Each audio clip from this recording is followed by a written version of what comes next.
Hello everyone, welcome to Scholar Lab. Scholar Lab is a state-of-the-art interactive 3D virtual lab which significantly enhances learning outcomes in science.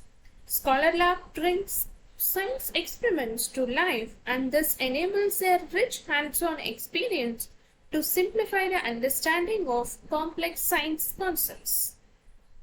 Today we will be exploring the conductivity experiment. In this simulation, you will guide your students through an investigation of how different materials behave in an electric circuit. Let me open this simulation for you.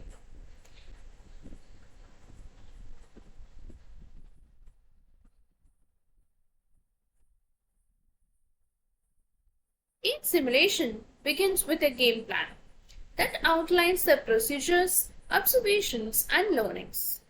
I recommend that new users to go through this section thoroughly to maximize their experience. The main objective of this simulation is to allow users to experience how different materials behave with respect to conductivity in an electric circuit. This experiment is divided into solid and liquid materials to help determine which individual material under the two states of matter provides to be a good or bad conductors of electricity. And also it provides to understand how well the conductors work compared to each other within the experiment and which materials can be classified as conductors or non-conductors. Let me close this game plan.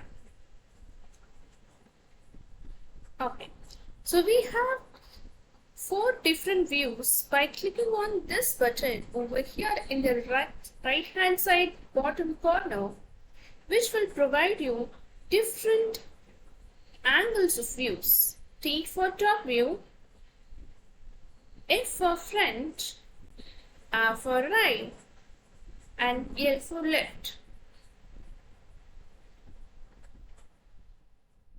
Or else you can use your mouse button by click, hold and drag to view our exciting look of our chemistry lab. Let's test the conductivity experiment for solids. You'll set up an electric circuit by using battery, wires and a light bulb. The light bulb will indicate whether the material is a conductor or a non-conductor based on whether it lights up or not. We have connected these wires to the battery and the light bulb, leaving a gap in the circuit where the different materials can be placed to test their conductivity. Let's start testing the solid materials by clicking each one of them. Here we have copper, silver, iron, glass, wood and rubber. Let's test each one of them. By clicking on copper, it's showing the bright glow. And also you can use this test button to test the solid materials. By keeping silver, it is also showing a bright glow. Okay, let's test it for iron. It is also showing a glow, but not as much as silver or copper. Okay, let's test it for glass. It is not showing any glow. What about wood? Okay, what about rubber? Great. So, as you test these materials, discuss with your students which one allowed the bulb to light up, identifying that as a conductors, and which ones didn't identify them to non-conductors. Here, as you can see, glass or rubbers are non-conductors of electricity. Next, we will test the conductivity of liquid materials.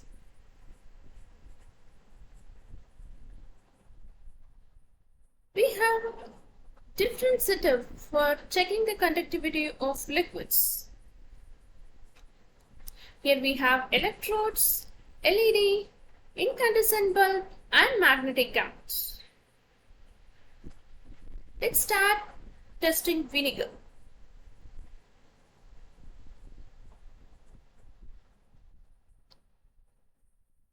Click on the electrode to get immersed to the electrolytic solution. I'm clicking on LED to test the conductivity of vinegar. Okay, so it is showing the bright glow. Let's check it for bulb as well. Great. What about magnetic compass? Great. It is also showing deflection. If the magnetic compass shows the greater deflection, suggests that higher conductivity as the current creates a stronger magnetic field. And also ensure that you are draining it every time to avoid the cross contamination between the liquids. I'm clicking on the drain button to drain the solution, and next I'm going to test on distilled water.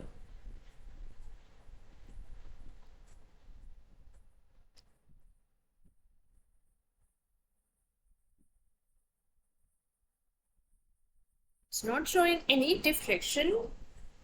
Okay, what about LED? It's not showing any glow. What about incandescent bulb? Okay, so it is also not showing any glow.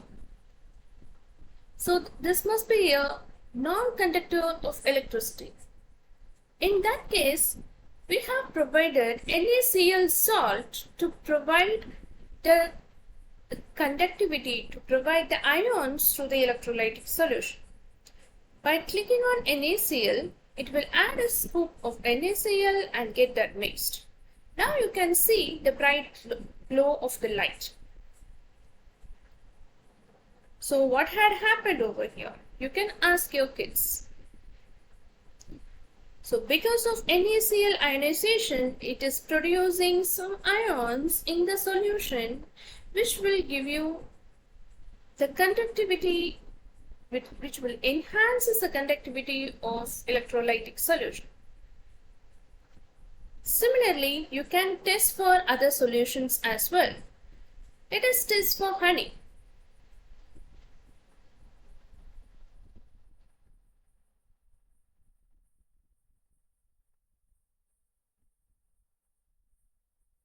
As you can see, honey is not a good conductor. Let's add NaCl.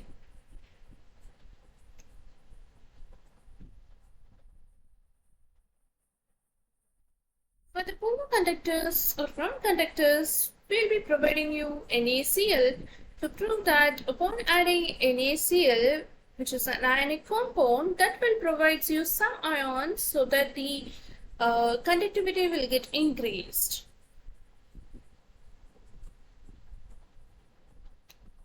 At the end of the experiment, you can ask your kids to categorize what are the liquids or conductors, what are non-conductors, and what are insulators. And also, you can click on this conclusion button in the lower bottom to see what are the materials we have tested and what is the nature of their conductivity, how the LED glows, how the bulb glows, how the magnetic compass showed the deflection, and whenever we have added the salt, what would be the effect. Let me close this. As a third part of this simulation is quiz. Quiz will lead you to test the students' knowledge, how well they have understood the concept. Here we have set of 5 questions and all those 5 questions must be answered.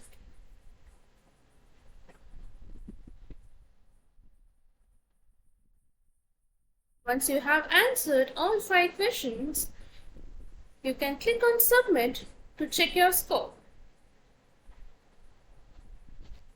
And also click check answer button to check what are the answers are correct and what are incorrect. And the explanation button over here, which will give you the explanation of correct answer and wrong answers. Through this simulation, your kids must have gained a hands-on experience in identifying the conductors and non-conductors among both solid and liquid materials. You can encourage them to think critically about the properties of materials in various applications and continue experimenting with other materials to deepen their understanding. Thank you for watching.